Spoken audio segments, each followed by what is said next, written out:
네,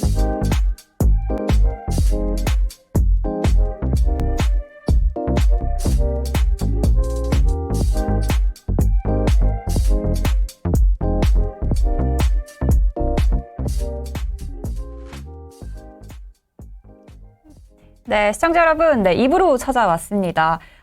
앞서 1부에서는요, 저희가 유망한 이 글로벌 IT 기업 중에서 소프트웨어를 주제로 다뤄봤는데요. 2부에서는 이사님 어떤 내용을 다뤄주실까요? 예, 반도체 산업에 대해서 말씀드리겠습니다. 반도체 산업이요. 예. 반도체 산업 환경이 어떻죠, 요즘에? 어렵습니다. 단적으로 얘기해서 어렵고요. 네. 오늘은 좀 반도체 산업의 일부에서는 약간 좀 중장기적으로 유망한 네. 소프트웨어의 기업에 대해서 좀 말씀을 드렸다면은 반도체는 사실 굉장히 관심이 많으세요. 맞아요. 지금 투자도 적극적으로 하시고 그래서 반도체와 관련된 이야기는 너무 먼 미래, 너무 먼 미래까지는 아니었지만 일부가 좀 너무 좀 중장기적인 말씀을 좀 드리기보다는 지금 현재의 산업의 상황이 어떻고 이런 상황 속에서 어떠한 테마를 봐야 되는지, 어떠한 유망, 주목할 만한 종목이 있는지 등에서 좀 말씀을 드리도록 할게요. 결론은 제가 조금 좀 이렇게 흘렸지만 반도체 산업의 상황은 제가 보기에는 그렇게 녹록하지 않다라고 저는 이해를 하고 있습니다. 그러면은 반도체 산업 환경이 지금 안 좋은 이유가 좀 있을까요? 네, 저는 일단 최근에 시장에서는 IT 수요가 둔화가 됐다. PC 수요 둔화 얘기도 하고 있고, 스마트폰도 좀 시장이 어렵고, 그리고 또 특히 중국이 락다운 걸리면서 더더욱 좀 타격을 좀 받고 있는 분위기잖아요. 그래서 그런 수요 얘기를 좀 많이 하시는데, 그런 얘기는 좀 다른 데서 많이 들으실 테니, 오늘은 저는 좀 기술적인 부분, 왜 반도체 산업이 좀 구조적으로 산업이 어렵다기보다는요, 그 플레이어들이 어려운 거예요. 플레이어들이 왜 어려워졌는지에 대해서 좀 정리를 해보도록 하겠습니다. 그러면은 오늘은 약간 반도체 산업 환경이 약간 어려운데 그 중에서도 되는 테마들이 있다. 이제 그걸 소개해 주실 거죠. 일단 왜 어려운지. 저희의 의견을 좀 말씀드리도록 하겠습니다. 네, 왜 어려운지도 좋은데요. 결론부터 좀 제가 궁금합니다. 사실 많은 분들의 종목, 이 기업 가장 궁금하거든요. 어떤 기업들이 있을까요? 지금 화면 좀 띄워주시면요. 일단 이 한 5개 정도의 기업, 사실 더 있긴 한데 대표적으로 좀 큰 기업 위주로 좀 말씀을 드리면은 이 5개 정도의 이제 기업이 어려운 환경 속에서도 그나마 좀 주목해 볼 만한 테마와 관련 기업이다라고 이해하시면 될 것 같습니다. 제일 위에서부터 케이던스 디자인이라고 하는 회사, 그리고 시놉시스, 반도체 설계 회로를 짤 때 반도체 기업들이 쓰는 프로그램이 있거든요. 그 프로그램을 제공하는 독과점 기업입니다. 전 세계에 딱 3개가 존재한다라고 이해하시면 되는데 큰 기업이 그 독과점 기업이 이제 케이던스와 이제 시놉시스라고 보시면 될 것 같고요. 그리고 ASML, 우리가 많이 알고 있는 이 ASML도 약간 반도체 산업의 흐름과 관련 없이 계속적으로 실적이 좋게 나올 가능성이 높은 회사. 그리고 밑에 있는 울프스피드라고 하는 회사, 언세미컨덕터와 같은 기업은 이제 전력 반도체, 특히 SiC 반도체라고 해서 최근에 주목을 많이 받고 있는 새로운 이제 반도체 소재의 이제 선두 기업이다라고 보시면 될 것 같습니다. 그래서 종목은 크게는 이렇게 한 5개 정도, 일단 오늘 제가 대표 종목으로 그냥 소개를 드리는 거고요. 느낌이 좀 오실 수도 있는데 우리가 일반적으로 많이 보던 그런 종목들이 별로 안 나오죠. 맞아요. 그러니까 그게 이제 제가 보기에는 좀 시장 환경이 좀 녹록하지가 않다. 그렇기 때문에 그런 우리가 많이 알고 있는 종목들의 투자 매력도가 저는 약간 최근 들어서는 좀 떨어진 거 아닌가라는 생각하고 있습니다. 말씀해 주세요. 이 기업들이 중요한 이유들이 있을 텐데 조금 더 자세하게 들어가 볼까요? 그 부분에 대해서 그러니까 왜 제가 좀 반도체 사업에 어려움이 있다라는지에 대해서부터 좀 말씀을 좀 차려드려 볼게요. 이게 지금 반도체 산업에서 나타나고 있는 현상들입니다. 반도체 산업은 지금 영역 파괴가 엄청나게 많이 일어나고 있어요. 영역 파괴요? 영역 파괴. 무슨 말씀이시죠? 지금 그림 보시면 딱 느낌 오실 수도 있는데 제일 왼쪽 위에 있는 인텔부터 먼저 설명을 드릴게요. 인텔은 일반적으로 우리가 알고 있기로는 CPU라고 하는 반도체를 만드는 회사고요. 그 CPU는 PC나 데이터 센터 서버에 주로 들어가는 CPU를 만드는 회사입니다. 그리고 그 밑에 있는 엔비디아. 엔비디아는 일반적으로 우리가 알고 있기로는 게이밍용, 맞아요. 뭐 네. 그래픽용, 뭐 GPU, 서버용 GPU. GPU를 만드는 회사, 전문적으로 만드는 기업으로 알려져 있잖아요. 네. 그러니까 예전에는 이렇게 반도체 기업들이 자기가 제일 잘 만드는 딱 자기 제품이 있었고 그 네. 제품 중심으로만 사업을 해왔다라고 보시면 될 것 같아요. 네. 근데 그림에서 제가 빨간색으로 표시해 놓은 그런 글자들을 쭉 보시면 이게 뭐냐면요. 네. 이런 기업들이 기존에 원래 자기가 잘하던 제품 이외에 다른 사업자들이 하고 있었던 그런 반도체 제품도 이제 적극적으로 디자인 생산하기 시작했다라고 이해하시면 될 것 같아요. 그러니까 인텔 같은 경우에도 CPU만 만드는 게 아니고 GPU도 엔비디아가 하는 GPU도 만들고 네. 뭐 IPU라고 하는 새로운 컨셉의 반도체도 막 만들고 있고 자동차 뭐 궁극적으로는 자율주행을 위한 뭐 반도체도 만들고 있고 엔비디아 역시도 마찬가지예요. GPU만 만들어 왔었는데 네. 그 밑에 글씨 보시면 아시겠지만 CPU도 갑자기 만든다 그러고 오. IPU 뭐 인텔이 만든다고 하는 IPU와 이제 유사한 컨셉의 이제 DPU 이게 사실 뭐 이런 뭐 DPU와 같은 그런 새로운 영역에 있는 반도체도 막 만든다 그러고 당연히 자율주행용 반도체도 만든다고 하겠죠.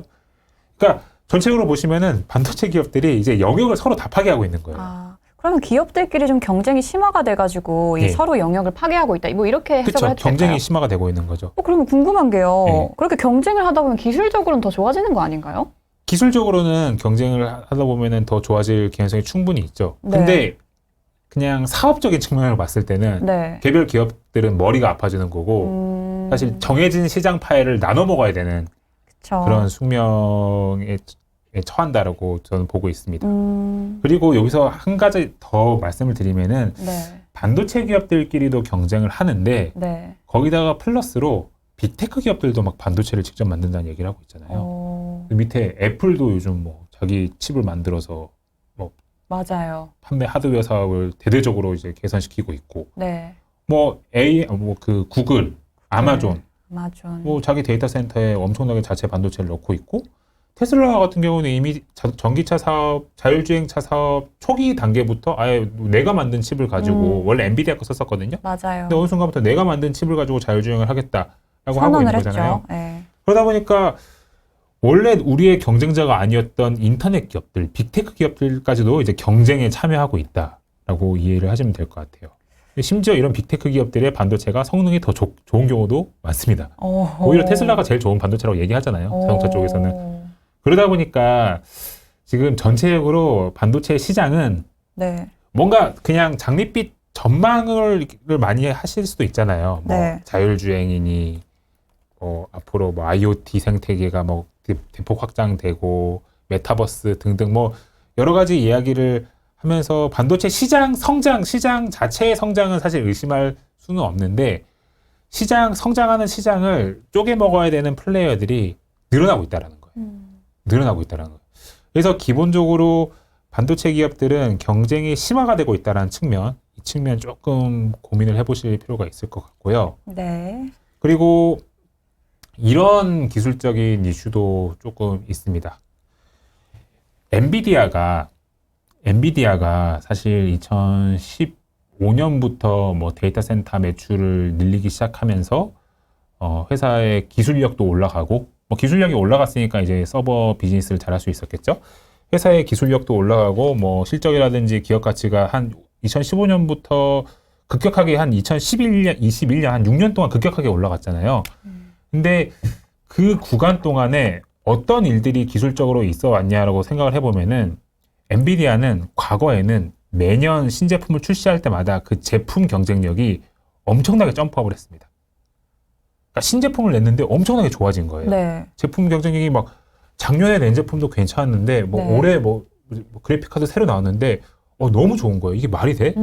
작년에 막 나올 때마다 더 좋아진다는 말씀이시죠? 이렇게 빨리 좋아질 수 있어? 약간 그런 느낌이 있었어요. 네. 근데 최근 한 1, 2년 동안의 흐름을 보면요. 새로운 제품이 나와도 그러니까 새로운 뭐 아키텍처를 짜와도 별로 뭔가 업그레이드 되는 느낌이 물론 업그레이드는 됩니다. 근데 업그레이드 되는 개선의 폭이 약간 정체가 되고 있는 느낌인 것 같아요. 그러다 보니까 최근에 엔비디아의 이제 그래픽 카드 GPU 제품에서 나타나고 있는 현상이 뭐냐면요. 네. 사이즈만 커지는 거예요. 네, 그냥 트랜지스터만 막 많이 박으면은 사실 트랜지스터 많이 촘촘하게 이렇게 많이 이렇게 박으면 사실 성능은 좋아지거든요. 네. 그러니까 사이즈만 커지고, 그리고 사이즈가 커짐에 동시에 뭐 설계 개선이라고도 볼 수 있는데, 이런 기술 개선이 없다 보니까 전력 소모가 엄청나게 늘어나고 있어요. 그래서 이 화면에 보시면은 이제 루머에 따르면은 뭐 엔비디아의 다음 그래픽 카드 제품이 전력 소모가 뭐 900와트 뭐 이런 얘기가 있는데, 900와트면 어느 정도 수준이냐면요. 제가 정확하진 않은데 전자레인지? 네, 600와트가 아마 전기 난로 정도 될 거예요. 그러니까 그래픽 카드의 전력 소모가 거의 전자레인지급이 되는 거예요. 엄청나다는 거죠. 그래서 차세대 제품에는 아예 그래픽 카드에 전원 코드가 달려 나올 수도 있다라는 얘기도 있습니다. 컴퓨터 플러그인 코드와 함께 그래픽 카드에서 따로 전력을 이제 꽂아야 되는. 그러니까 그게 사실 성능 개선, 설계 개선이 별로 없었기 때문에 나타난 현상이거든요. 그러니까 지금 우리가 그동안 되게 잘 나갔던 그런 기업들도 뭔가 물론 진화는 해요. 물론 진화하고 기술적으로 좋아지긴 하지만 과거에 누렸었던 그런 기술적인 업그레이드가 안 나오고 있는 거 아닌가라고 하는 그런 의문점이 지금 최근에 제기가 되고 있습니다. 그래서 이러한 부분 역시도 지금 반도체 산업에서 지금 직면한 어려움이 아닌가라고 생각을 할 수 있을 것 같고요. 그러니까 이런 개별 원래 자기들이 잘하고 있었던 제품에서 업그레이드가 없다 보니까 자꾸 딴 데 눈을 돌리는 거예요. 내가 안 하고 있었던 뭐 엔비디아 같은 경우에 CPU도 하려고 하고 뭐 DPU도 하려고 하고 뭐 자꾸 이런 식으로 외연을 확장을 하려고 하는 것도 이러한 요인도 좀 있다라고 저는 좀 생각을 하고 있습니다. 뭐 그래서 지금 반도체 산업은 뭐 시장 수요를 떠나서 그냥 기술적인 측면에서 놓고 보더라도 그렇게 개별 기업 단에서는 녹록한 상황은 아니다. 저는 좀 그렇게 인식을 하고 있습니다. 그래서 네. 뭐 우리가 뭐 그런 거잖아요. 그 엔비디아, 뭐 AMD 뭐 이런 기업들 실적도 굉장히 잘 나오고 뭐 데이터 센터 수요가 너무 좋고 막 그런 얘기를 하지만 주가는 최근 한 6개월 정도 사이에는 그 실적과 시장의 기대치를 전혀 못 따라가지고 있거든요. 네. 오히려 반대로 가고 있죠. 빠질 때 더 빠지는 그런 모습도 보이고 있는데 네. 그런 게 이런 기술적인 흐름에서도 좀 읽어봐야 되는 거 아닌가라고 저는 좀 개인적으로 생각하고 있어요. 그래서 투자를 하실 때는 좀 이런 부분도 좀 실적과 함께 좀 이런 특히 반도체 투자를 하실 때는 이런 부분도 좀 같이 보시는 게 저는 투자의 성공률을 좀 높일 수 있다라고 좀 생각을 하고 있습니다. 그래서 좀 이런 부분 제가 좀 말씀을 드렸고요. 네. 그리고 뭐 이것도 좀 말씀을 좀 드릴게요. 최근 들어서 반도체 산업에서 나타나고 있는 현상이 제가 이러한 기업들, 엔비디아, 뭐 인텔, AMD 이런 기업들이 좀 기술적인 어려움에 직면해 있다고 제가 막 계속 말씀을 드렸잖아요. 네. 그러다 보니까 지금 계속 뭐 한 5분 정도 할애해서 말씀을 드렸는데 그러다 보니까 지금 연산 반도체 쪽에서는 지금 성능 개선이 일어나지 않고 있어가지고 지금 최근 들어서는 네트워크 반도체라든지 이제 스토리지 반도체의 중요성이 굉장히 올라갔다라고 이해를 하시면 될 것 같아요. 이게 조금 어려울 수도 있는데 네. 이것도 간단하게만 설명을 드릴게요. 사람이 뭐 이건 사람까지 그러니까 우리가 모든 컴퓨터에서 계산이 될 때 네. 어떤 식으로 계산이 되냐면요. 컴퓨터가 가지고 있는 저장 장치에 있는 데이터를 네. 스토리지에 있는 데이터를 네트워크를 통해서 땡겨옵니다. 네. 쫙 땡겨와서 그 땡겨와진 데이터를 연산 반도체가 계산을 하는 거잖아요. 네. 이게 하나의 가정이에요. 네. 그러니까 이해를 했습니다. 네, 이 과정이 그러니까 이 세 가지 뭐 스토리지와 네트워크와 연산의 과정이 순조롭게 들어가야지 좋은 계산이 되는 거예요. 네. 좋은 계산이 되는 거예요. 그러니까 사람으로 치면은 내가 계산을 할 수 있는 머리는 좋은데 내가 기억력이 딸리면은 사실 내가 할 수 있는 게 별로 없는 거잖아요. 그렇죠. 똑같은 거예요. 네. 그래서 사실 IT 산업에서의 연산은 이 연산 반도체, 네트워크, 스토리지 반도체 이 세 개가 동시에 좋아져야지 업그레이드가 되는 건데 그동안에는 사실 이 연산 반도체가 계속적으로 업그레이드가 되면서 우리 IT 산업에서 뭐 빅데이터도 하고 구현하고 뭐 AI도 하고 뭐 그런 얘기를 했던 거예요. 그러니까 과거에는 사실 이쪽 영역이 가장 메인 포커싱 돼 있었다라고 보시면 될 것 같아요. 근데 이게 약간 기술적으로 어려움을 겪고 있다고 제가 말씀을 드렸잖아요. 네. 그러다 보니까 연산 반도체 쪽에서 내가 해결을 잘 못하니까 네. 이제는 그동안에 약간 병목이 있었던 네트워크 반도체나 혹은 스토리지 이쪽을 업그레이드 시키면서 우리가 좀 IT 산업에서의 연산 능력을 올릴 수 있지 않을까? 그런 얘기를 하고 있는 거고 최근 들어선 그래서 약간 이런 네트워크 반도체라든지 스토리지 반도체의 중요성이 올라가고 있다라고 이해하시면 될 것 같습니다. 이게 그냥 단편적인 현상이 뭐가 있냐면은 최근에 삼성전자가 CXL이라고 하는 그런 D램을 굉장히 밀고 있거든요. 네. 그게 이쪽의 기술을 업그레이드 스토리지 쪽의 기술을 업그레이드 시켜주는 대표적인 기술이자 제품이다라고 보시면 될 것 같습니다. 네. 그래서 약간 반도체 사업에서의 흐름은 이런 식으로 뭐 과거에는 연산 반도체만 되게 중요한 것처럼 물론 나머지도 중요하긴 했었는데요. 인식이 되어 왔다면은 요즘은 연산 이외에 네트워크나 스토리지 쪽을 업그레이드 시키려고 하는 그런 움직임도 굉장히 많기 때문에 이 두 분야 역시도 좀 기회를 한번 보실 필요가 있다라고 저는 좀 생각하고 있습니다. 어쨌든 이제 다시 좀 돌아와서 제가 쭉 말씀드렸지만 지금 반도체 산업은 굉장히 좀 녹록하지 않은 환경이다 기술적으로. 일단 이 정도 좀 정리를 드릴 수 있을 것 같고요. 네. 그러다 보니까 수혜 기업 제가 생각하는 좀 수혜 기업이 지금 당장은 많지 않다라고 보시면 될 것 같아요. 그러니까 우리가 대표적으로 얘기했었던 그런 게 별로 없잖아요. 네, 맞아요. 근데 이런 영역에서 저는 좀 케이던스나 시놉시스 이런 회사들은 좀 길게 끌고 가기에는 굉장히 좋은 회사다라고 생각하고 있거든요. 이게 뭐 하는 회사냐면요. 아까 말씀드렸지만 반도체 기업이 반도체를 만들 때 설계 회로를 그리잖아요. 네. 그 설계 회로를 그릴 때 필요한 프로그램을 만드는 기업입니다. 그러니까 일반적으로 우리가 CAD 프로그램 혹시 기억하시나요? 네. 네, 그 CAD 막 우리가 예전에 무슨 사물 같은 거 이제 3D로 이제 모델링 할 때 CAD 썼잖아요. 네. 그 반도체 판의 CAD 프로그램을 만드는 회사라고 이해하시면 되는데, 근데 이 회사들이 왜 괜찮냐? 네. 이거예요. 그게 중요하죠. 이거예요. 이거 제가 다 말씀드렸잖아요. 반도체 기업들이 제품 라인업을 더 확대를 하고, 그리고 인터넷 기업들, 사실 요거 더 나아가서 요즘 자동차 기업들도 자기들이 직접 반도체를 만들려고 하거든요. 그러니까 이런 반도체 설계 툴 사업자들 입장에서는 기존에 내 고객은 반도체 사업자들이었는데 일단 고객이 늘어나고 있는 거예요. 뭐 아마존이 내 프로그램 갖다 쓰기 시작하고 현대차가 내 프로그램 갖다 쓰기 시작하는 거예요. 그리고 기존에 있는 내 고객들도 예전에는 그냥 CPU, 뭐 인텔은 CPU 막 설계할 때만 내 프로그램을 썼는데 이제 GPU 설계한다고 내 프로그램을 더 갖다 쓰기 시작을 하고 이제는 뭐 자율주행차 반도체 만든다고 내 프로그램을 더 업그레이드 해서 쓰기 시작하고 이런 일들이 일어나고 있는 겁니다. 그래서 반도체 개별 제조 사업자들이 팹리스나 파운드리 입장에서는 이 환경이 되게 안 좋을 수도 있지만 네. 그들이 모두가 활용하고 있는 이런 반도체 설계 툴을 만드는 기업들 입장에서는 지금 환경이 나쁘진 않다. 나쁘지 않네요, 진짜. 라고 보실 수 있을 것 같고요. 네. 그리고 ASML. ASML 같은 경우에는 저희가 그래도 좀 상황이 괜찮다라고 생각하는 이유는 뭐냐면요. 이것도 제가 말씀드릴게요. 아까 엔비디아가 기술적인 업그레이드가 좀 많이 없는 것 같아요. 요즘은 신제품 나올 때마다. GPU 뭐 설계가 뭐 예전만큼 되게 좀 진화가 안 된 느낌인 것 같다라고 말씀드렸잖아요. 네. 그래서 엔비디아라든지 AMD가 뭐 인텔 마찬가지죠. 이 기업들이 설계단, 그러니까 기술적인 업그레이드를 설계단에서 가져가지 못하고 있기 때문에 이들이 하나같이 지금 주목하고 있고 집중하고 있는 영역이 미세합니다. 네.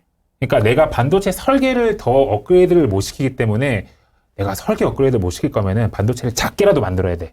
이렇게 되고 있는 거예요. 네. 만들어내긴 해야 되니까요. 네. 그러니까 사실 반도체를 미세화시켜서 만들면 성능이 올라가긴 하거든요. 네. 올라가는 개념으로 보시면 되는 거거든요. 어쨌든 내가 설계단에서의 업그레이드를 못 시키니까 무조건 다른 경쟁사보다 미세화를 더 시켜야 되는 거예요. 그러니까 예를 들어서 엔비디아 같은 경우에는 과거에는 AMD 대비해서 낮은 미세화 공정에서 AMD 대비해서 별로 한 단계 떨어지는 미세화 공정에서 제품을 뽑아냈었거든요. 네. 그럼에도 불구하고 엔비디아 제품에 자신력이 있었어요. 자신감이 있었어요. 왜냐하면 설계 경쟁력이 있으니까 자기들은. 근데 요즘은 미세화를 앞서지 못하면은 약간 제품 경쟁력이 상대적으로 떨어지게 돼 있습니다. 무조건. 약간 그런 구동일 것 같아요. 그러다 보니까 너도 나도 하나 둘 다 모두가 다 요즘 뛰어가고 있는 게 TSMC. TSMC의 3나노, 2나노, 앞으로는 2나노 지금 갖고 있는 5나노 요 캐파를 내가 확보하느냐 못하느냐가 지금 반도체 한가름이 기업들에서 나겠네요. 굉장히 중요한 경쟁력의 차이를 발생을 시킨다라고 보시면 돼요. 급해요, 되게. 그래서 아쉽게도 삼성전자, 우리 국내 같은 경우는 삼성전자가 이런 물량을 많이 소화를 해주면 좋은데 약간 모르겠어요. 아직까지는 좀 TSMC보다 기술 경쟁력이 나아서 그런지 삼성한테 갔다가도 이제 반도체 팹리스 기업들이 다 TSMC한테 다 가거든요. 다시, 근데 급한 거예요, 그만큼. 이 미세화를 누가 먼저 잡느냐가 중요한 거기 때문에 그런 측면에 있어서 의외로 지금까지도 그랬지만 앞으로 단기적으로도 미세화라고 하는 이게 굉장히 더욱더 중요해질 수밖에 없거든요. 네. 산업의, 그러니까 기업들의 경쟁력을 판가름하는 그 핵심 팩터가 되기 때문에 더더욱. 그래서 그 미세화 쪽의 익스포저가 가장 높은 ASML과 같은 경우에는 장비 가격을 계속 올리면서 캐파가 늘어나는 만큼 실적을 계속적으로 우상향을 쭉 시킬 수 있는 기업이다라고 저희는 좀 생각을 하고 있습니다. 그래서 ASML과 같은 기업들도 조정을 굉장히 많이 받았어요. 네. 지금 주가가 뭐 거의 500불 맞아요. 초반 정도까지 떨어져 있는 상황이라서 밸류에이션도 과거에 대비해서는 좀 뭐 현실적인 밸류에이션으로 좀 내려오긴 한 것 같습니다. 어쨌든 ASML은 환경이랑 상황 자체는 굉장히 좋다라는 측면에서 ASML 장비 없으면 미세화가 안 되니까 기본적으로 측면에서 저희는 그래도 지금 어려운 환경 속에서도 조금 주목해 볼 만한 기업이 아닌가라고 좀 생각을 하고 있습니다. 그리고 짧게 이 울프스피드와 이제 언세미컨덕터 이 두 종목에 대해서 뭐 저희 의견을 좀 말씀을 드리면요. 네. 예. 울프스피드, 언세미컨덕터는 둘 다 반도체 영역에서 전력 반도체를 만드는 기업이다라고 보시면 될 것 같습니다. 네. 물론 언세미는 전력 반도체 이외에 뭐 센서라든지 뭐 이런 것도 이미지 센서 이런 것도 만들긴 하는데 전력 반도체 때문에 더더욱 주목을 받는 회사인데 지금 산업에서 전력 반도체의 중요성이 굉장히 높아지고 있어요. 왜냐면은 이 화면에서 보시면 이게 그냥 제가 한 2년째 들고 다니는 차트긴 한데 뚜렷한데 그 전 세계 전력 소모에서 IT 디바이스 혹은 IT 인프라가 이제 차지하고 있는 비중이 지금은 한 10% 초반 정도 될 겁니다. 네. 근데 이게 2030년, 좀 먼 미래긴 하지만 한 10년, 한 7, 8년 후가 되면은 네. 이 비중이 20%까지 올라가는 거예요. 어. 그러니까 우리가 쓰고 있는 PC라든지 이런 IT 인프라가 전력 소모를 앞으로 2배 이상 한다는 거예요. 근데 이게 그러려니라고 생각하실 수도 있잖아요. 근데 네. 잘 생각해 보시면은 우리가 뭐 IT 산업 이외에 전력을 덜 쓰나요, 앞으로? 더 쓰지 않을까요? 더 쓰겠죠. 뭐 네. 전기차도 나오고 뭐 우리가 뭐 이렇게 불 켜고 이렇게 스튜디오에도 불 막 이렇게 밝게 켜고 네. 있는데 이걸 끄고 다닐 건 아니잖아요. 그렇죠. 그러니까 지금 전 세계적으로 전력 그 수급에 관련해서 IT 산업이 차지하는 전력 비중이 높아지는 게 의외로 되게 심각해질 가능성이 높습니다. 그럼 그걸 좀 효율적으로. 그렇죠. 그게 핵심이에요. 네. 이거를 효율적으로, 그러니까 IT 산업에서 활용되는 인프라나 IT 디바이스, 뭐 PC라든지 스마트폰이라든지 이런 게 네. 과거보다 전력을 덜 먹게, 발열이 덜 나게끔 이렇게 만들어주는 게 굉장히 중요한 지금 미션이 돼 있는 거예요. 그러네요. 요거를 잘 해야지, 사실 이게 전력 관리를 잘해야지 퍼포먼스가 좋아지는 거거든요. 똑같은 얘기라서 이거를 잘해야지 좋은 반도체 기업으로서 앞으로 살아남을 수 있는 거예요. 그래서 지금 IT 산업에서는 이제 전력을 한다라는 이 테마가 굉장히 중요해졌는데 전 세계에서 가장 좋은 전력 반도체를 이제 만드는 기업이 어딘가를 한번 찾아보면은 네. 최근 들어서 굉장히 유망한 기업으로 떠오르는 회사가 제가 아까 말씀드렸던 울프스피드라든지 이제 언세미컨덕터 이런 기업이 있다라고 보시면 될 것 같습니다. 이 두 기업은 특히 전력 반도체 중에서도요, SiC 기반의 반도체, 실리콘 카바이드, 탄화규소 기반의 이제 반도체를 만드는 이 대표적인 기업이다라고 보시면 될 것 같고요. 특히 이 SiC 반도체는 어디에 주로 쓰이냐면요, 전기차에 많이 쓰입니다. 전기차예요? 네. 오. 대표적으로 전력을 많이 먹는 뭐 IT 디바이스 인프라라고 하기는 어렵지만 대표적으로 전력을 많이 먹는 기기가 당연히 전기차겠죠. 그렇죠. 네. 네. 모터, 인버터, 그 안에 들어가는 수많은 부품들이 다 전기로 돌아가기도 하고 네. 엄청나게 전기 소모량이 많을 거 아니에요. 네. 그러니까 사실 전기차에서는 반도체 단에서부터 이 전력을 어떻게 억제해주고 관리해주고 열에 이제 대응하게 해주고 이런 게 굉장히 중요한데 기존에 우리가 활용하고 있는 이 규소 기반의 SI 반도체로는 사실 전력 대응이 좀 어려운 거예요. 근데 지금 컨셉이 SiC라고 하는 새로운 반도체를 소재로 가지고 전력 반도체를 만들었더니 이게 굉장히 효율적으로 전력이 컨트롤 되더라. 전기차에서. 이 흐름이 나타나고 있고 이거를 제일 잘하는 기업이 어딘지 혹시? 테슬라 아닌가요? 네, 정확하십니다. 네, 테슬라입니다. 역시네요. 테슬라가 네. 이 SiC 기반의 이제 전력 반도체를 가지고 이제 자동차에 들어있는 인버터를 이제 만들어서 굉장히 효율적으로 그 효율화를 시켰다라고 보시면 될 것 같아요. 그래서 이게 그냥 단적인 예고요. 이게 제가 방금 말씀드렸던 SiC 기반으로 만든 반도체를 활용한 이제 전기차용 인버터고요. 이거는 기존의 이제 소재로 만든 전기차 인버터입니다. 테슬라가 달고 다니는 게 이런 거라고 보시면 될 것 같고요.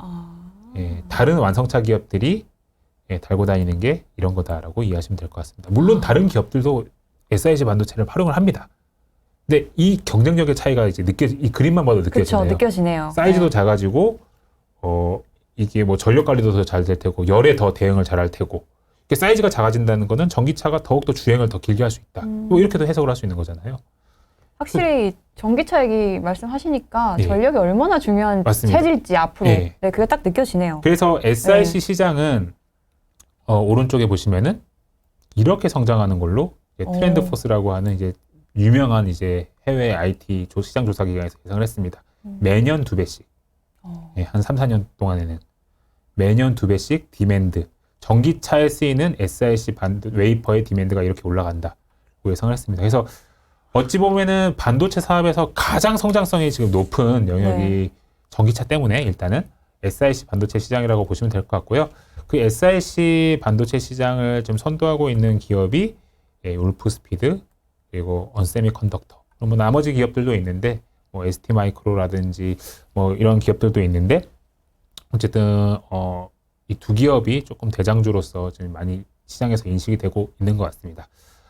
다만 이 두 기업 주가가 최근에 조금 안 좋은데 이게 중국 락다운 이슈 때문에 약간 주가가 눌린 것도 있어요. 해소가 되면은 사실 해소가 되고 뭐 이 두 기업은 워낙 시장에 커질 수 있는 영역에서 포지션이 좋기 때문에 중장기적인 관점에서는 굉장히 유망하다라고 저는 좀 생각을 하고 있습니다. 네. 예. 숨가쁘게 이제 제가 좀 말씀드릴 수 있는 내용을 좀 말씀드리고요. 시간이 저희가 정해져 있어서 좀 숨가쁘게 또 달려왔는데요. 어려운 반도체 환경 속에서도 좀 주목해봐야 할 이 반도체 테마를 또 말씀해 주셨습니다. 지난 시간에 이제 소프트웨어 일부로 다뤄봤고요. 이번 시간엔 2부로 반도체까지 다뤄봤습니다. 저희가 다음 회차에서는요, 이 장기 유망 글로벌 IT 기업 2탄을 또 준비해봤는데요. 여러분 많이 관심 있으시죠? 메타버스, 그리고 신재생 에너지, 항공 우주, 그리고 암호자산 이런 기술 기업별 이런 테마들을 다룰 테니까요. 여러분 2탄에서도 많이 관심 가져주시고요. 오늘 또 함께해 주신 정인석 이사님 감사합니다. 네, 감사합니다.